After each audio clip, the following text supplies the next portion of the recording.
This is the entire Pelicans roster. Of these 10, these are all the players that are either injured or have been out on injury this season. Combined, these players make up 90% of the Pelicans' payroll.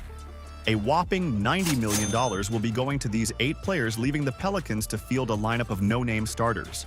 With such a huge spend, this roster is currently dead last in the West, with no hopes of making a comeback anytime soon. However, in the face of all this, are the Pelicans cooked, or do they have a shot? Yes! Okay, I think it's time. Go on, Retro. 30. We've already seen one of the quickest comebacks early this season from the Bucks, who were almost last in the East earlier this season and are now sitting pretty at 6th in the East.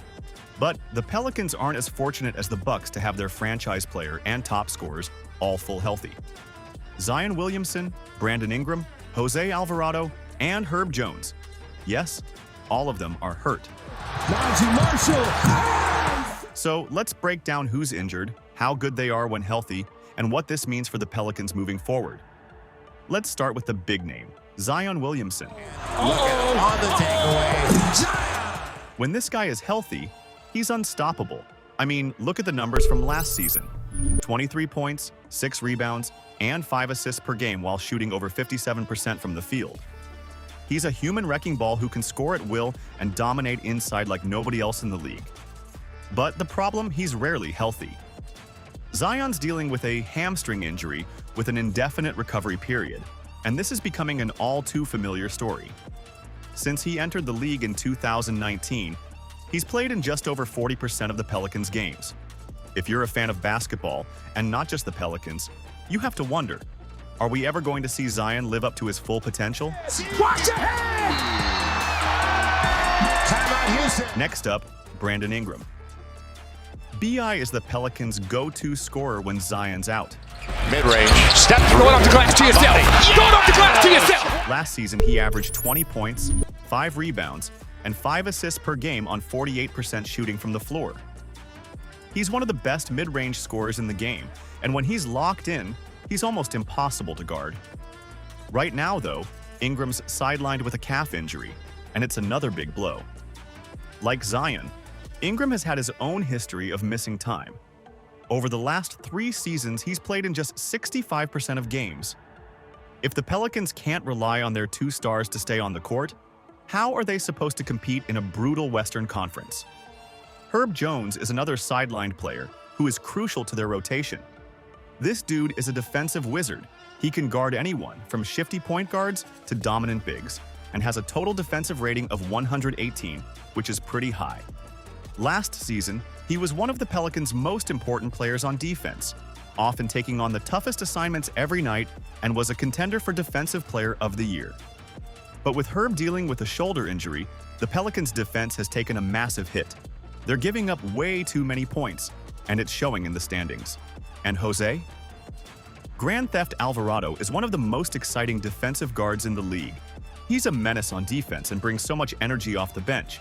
But he's also out with a left hamstring strain, and without him, the Pelicans' second unit looks flat and struggles to maintain any kind of defensive pressure. But here's where the hope aspect comes in. 3 of the stars who were injured earlier this season recently came back: Murray, CJ McCollum, and Trey Murphy. Last season, CJ put up 20 points, 6 assists, and 4 rebounds per game while shooting 39% from deep. He's the steady hand, the guy who can create his own shot and keep the offense flowing. He was recently out with a right adductor strain and played only 35% of his games this season so far. And without him, this team lacks leadership on the court. Away from Simons. And looking for a 3-ball. He'll get it. He was supposed to be the guy holding things together when the stars went down. Instead, the Pelicans were relying heavily on younger, less experienced players to run the show. Murray was one of the most frustrating injuries this year. After being traded to the Pels to boost their roster, he missed 17 of 20 games this season due to a hand fracture injury. But the games he did play, he averaged 16, 6, and 6. A slight drop from last year, but still impressive. With these 2 back on the court, we hope to see better performance from the Pels this season, at least better than being dead last. If more players come back and these 2 keep playing like they are now, the Pels might just have a shot. Trey Murphy is also back from his knee contusion, and his 18 points per game could go a long way for the Pels. So, where does this leave the Pelicans? Yeah, he will. See on the finish. What a lob by Najee. Well, the short answer is in trouble. They're sitting near the bottom of the Western Conference, and it's hard to see how they turn this around without their stars. Long term, this raises some serious questions. Is it time for the Pelicans to reconsider their core? Can they keep banking on Zion and BI to lead this team? Or is it time to start exploring trades and building around younger, healthier players like Trey and Herb?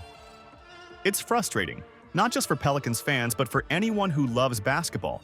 This team is so talented when healthy, but if they can't stay on the court, talent doesn't matter. Slashing his way to the hole!